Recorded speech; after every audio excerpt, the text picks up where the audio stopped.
Should we quickly talk about this self-immolation thing Yeah, I'm interested in what you before we think of get that. philosophical? Okay, so first of all, a U.S. airman, a serviceman, walked to the Israeli embassy, and as he was walking, somebody was filming him, and he was saying, "I'm about to engage in an act of extreme protest or something." He was very calm, didn't seem crazy, and then he fell silent for a while as he finished the walk, and he, he poured some stuff over himself, lit himself on fire, and yelled free Palestine," as he was burning, and then just starts screaming in pain, and then tries to yell "Free Palestine" one more time. And he mentioned on the walk up, he said, it's an act of extreme, I think he used genocide or something. He described what he was going to protest about. And by the way, it turns out this is in December at the Israeli embassy or consulate in Atlanta. A woman who still has not been identified immolated herself. In that case, there was a Palestinian flag. This guy was like Caucasian, not of any Arab or Muslim heritage. And in fact, this is, well, first let me say the question that became interesting to me is, an argument broke out on Twitter. Was he just mentally ill? And of course, the people saying he was just mentally ill tend to be people on one side of this whole issue ideologically. And the people who were saying, no, he's a hero of conscience, of course, were on the other side. And, I kind of thought, well, wait a second. The people who are saying he's mentally ill, were they saying that about the Arab street vendor who triggered the Arab Spring? And, I was thinking, I don't remember this whole argument then. And the reason is, in America, it's like when you hear that somebody's protesting against an Arab dictator, it's not a very large contingent that's like against that. So I didn't hear a lot of accusations of mental illness in that case. And I started thinking about this whole thing, this whole question. And I was wondering whether you, as a noted psychologist, have a take on this question. I mean, it's a deep question because it gets into the question of what mental illness is, which is a matter of a lot of debate by philosophers and by clinical psychologists. And I guess one way to frame it is that one criteria for mental illness is you're not doing well. You're not doing well in society. You can't hold a job. Your relationships fall apart. You're miserable. And somebody who kills themselves for the political cause, at first blush, it's a very maladaptive thing to do. It's a very damaging thing to do. And so you say, well, there has to be something wrong with that person. And then I guess the next question is, well, what if they're doing very well at a moral cause? Somebody who gives their life to save thousands of people. People have given their lives, saved their friends, saved their family. We don't think of mentally ill. We think, what a wonderful person, what a brave, courageous person. A soldier who jumps on a grenade, we don't think, man, if only he had proper psychiatric, advice. We give him the Medal of Honor. We give him the Medal of Honor. So the question is, does this fall into this category? And I'm tempted to think no. Putting aside whatever the value of the cause, no, because I don't think this is going to in any way speed up the idea of a ceasefire. It's not going to persuade. It's not going to change Israeli policy. It's not going to change U.S. policy. I think it's considered this bizarre curiosity. So if you judge it by its sort of anticipated results, this wasn't a smart move. And so you have to wonder. But isn't the question whether he thought? I mean, if a soldier jumps on a hand grenade and then for some reason everyone in his platoon dies anyway, still give him the Medal of Honor, right? So the question is, what did he think? But if he thought, if I do this, this will end the war in Gaza, then the problem then gets pushed back. Why did he have such a foolish view? Because if you asked me ahead of time, said, if somebody sets himself on fire in front of the Israeli embassy, is that going to stop the war? Is that going to have a big effect? I say, no. Is going to be considered this crazy act, and so I would then think I then push the pathology into whatever failure of reasoning led to this.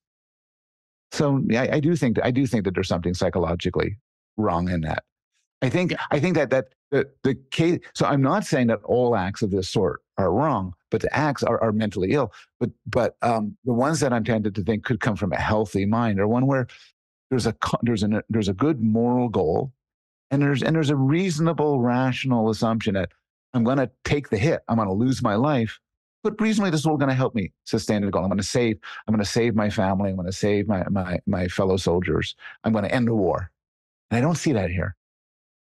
Yeah, I mean, I think I don't know. There's a long history of this kind of thing, and I think Yeah. in some cases it is depicted as part of a healthy and ultimately successful protest movement. I mean, the Tunisian fruit vendor does seem to have triggered the Yep. Arab Spring, Yeah. and whether it would have been triggered anyway is another question. I think it also matters, like, well, what was this person like? I mean, there are Yes. people who have done things like this who I'm sure were by any definition obviously mentally ill. That's just everyone would have said, "Oh yeah, I know him. He was mentally ill." Now, I actually looked into this guy's background, and it's kind of interesting. He was raised in this like intense uh, religious community in Cape Cod called the Community of Jesus, and it was started in the 60s by these two women who were Episcopalian, actually. They weren't like, Pentecostals or something, but so they weren't evangelicals as classically defined, but it became, I guess, a pretty intense thing. They got together with a bunch of women and vowed celibacy, but then families began moving in who had kids. And anyway, just on the home page of this Community of Jesus thing, which still exists, uh, I saw that this is like the third paragraph. So this is pretty prominent. And it says a central theme began to weave its way through their message, crystallized in the words of Jesus: unless a grain of wheat falls into the earth and dies, it remains alone. But if it dies, it bears much fruit. And then they say, this is no longer in quotes, that was biblical scripture. Uh, Dying to one's own life, surrendering one's own plans, goals, and selfish desires, they discovered, was the requisite pathway to living for God and others and lay at the heart of what it meant to be a disciple of Jesus Christ. But paradoxically, this was also the way to joy, peace, and love. Now, they didn't mean suicide, but Yeah. it sounds like maybe. And I should also say that this guy left the community, and I think was no longer happy with it, but I don't know whether he disavowed his religious commitment or what. But this kind of message, if it's drummed into you as a kid that this isn't about you, you have to be willing to sacrifice everything for what you believe. That could encourage a person to do something like this. Now, again, I assume in some sense or another, his life was not going swimmingly by standard metrics. Like if he had was in, I don't know, was he in a stable romantic relationship? Yeah. He doesn't seem to have been married and so on. But still, I think this is all, looking into this kind of thing should be part of the assessment process. If you're, No, you're right. I mean, I was all sort of pre-register a prediction that when they look into this guy's life, he will have a history of psychological problems. He will not sort of show what we would view as a healthy, productive life. mhm, I'm not saying it's impossible for somebody who has stable, loving relationships and rewarding work to do this sort of thing, but I think it's very unlikely. But I also agree. So one out you could always have for saying, look, it's not mental illness is if this is what the community does. You think about all the things people do in the service of religious belief, mhm, you know, ritual scarification, fasting, and so on. And if people did this and there's no religious tradition behind it, you say that's nuts. It's just right, bizarre.